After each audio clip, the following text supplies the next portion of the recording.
Bonjour à tous et bienvenue sur btp.tv. Que s'est-il passé dans l'actualité du bâtiment et des travaux publics cette semaine? Réponse en images, mais avant cela, voici les titres. Nous ferons un point sur le remaniement et ce qui change pour le secteur. Les lignes 15 et 16 du Grand Paris Express attribuent de nouveaux contrats. Jacques Chanu a rencontré le nouveau ministre de la Transition écologique et solidaire. Et enfin, l'UNSFA s'est entretenu avec Julien Denormandie. Le remaniement ministériel a été annoncé le 16 octobre dernier.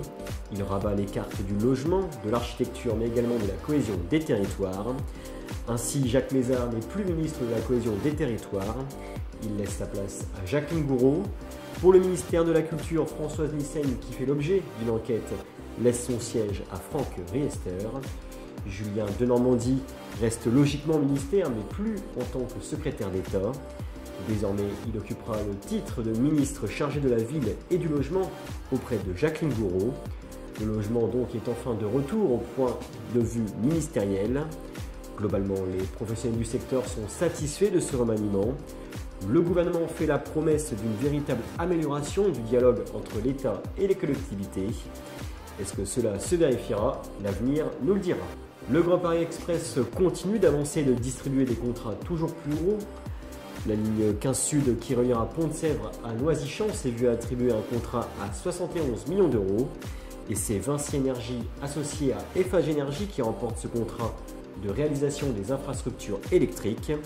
Cela concerne tout le réseau électrique de la ligne, que ce soit pour les trains, l'éclairage ou encore la sécurité.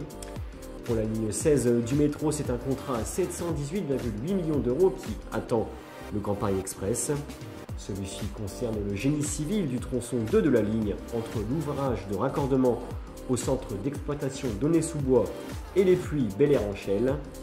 Et là, c'est l'entreprise italienne Salini Impregilo qui a remporté ce marché. Elle devra notamment réaliser les gares d'Aulnay, de Sevran-Beaudotte, Sevran-Livry et de Clichy-Montfermeil, mais également l'excavation d'une galerie de 11,1 km réalisée par 2 tunneliers et également la construction de 11 ouvrages annexes. A noter que c'est le retour de l'entreprise italienne en France après 20 ans, puisqu'elle avait participé à la construction de la ligne E du RER. Le président de la FFB, Jacques Chanu, a rencontré François de Rugy, nouveau ministre de la Transition écologique et solidaire. Le président a trouvé un ministre à l'écoute, selon ses dires. Il était question du CITE, du RGE, mais également de la qualité de l'air intérieur des logements.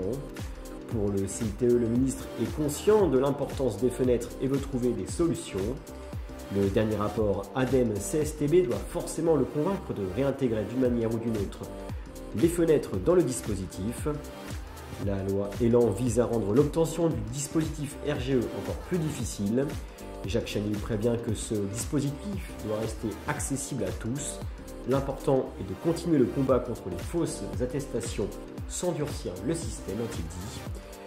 Enfin, pour l'air intérieur, le président de la FFB propose un audit gratuit fait lors de travaux de rénovation énergétique pour inviter le client à faire des travaux pour la qualité de l'air.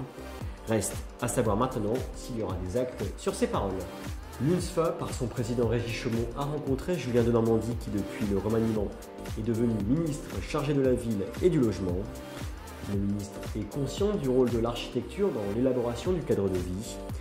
Depuis quelques mois, les architectes ont organisé plusieurs manifestations contre le projet de loi Elan en passe d'être voté. Julien Denormandie a entendu la demande de prise en main conjointe par le ministère de la Culture et le sien sur la question de la formation, du BIM, de l'économie circulaire ou encore des responsabilités à prendre au niveau européen. Le but étant d'augmenter le recours à un architecte pour n'importe quel projet. Nous serons d'ailleurs présents au congrès annuel de l'UNSFA dans quelques jours, du 23 au 27 octobre 2018. C'est tout pour aujourd'hui sur btp.tv. Rendez-vous dans une semaine pour faire un nouveau point sur l'actualité du bâtiment et les travaux publics. Bonne semaine à tous.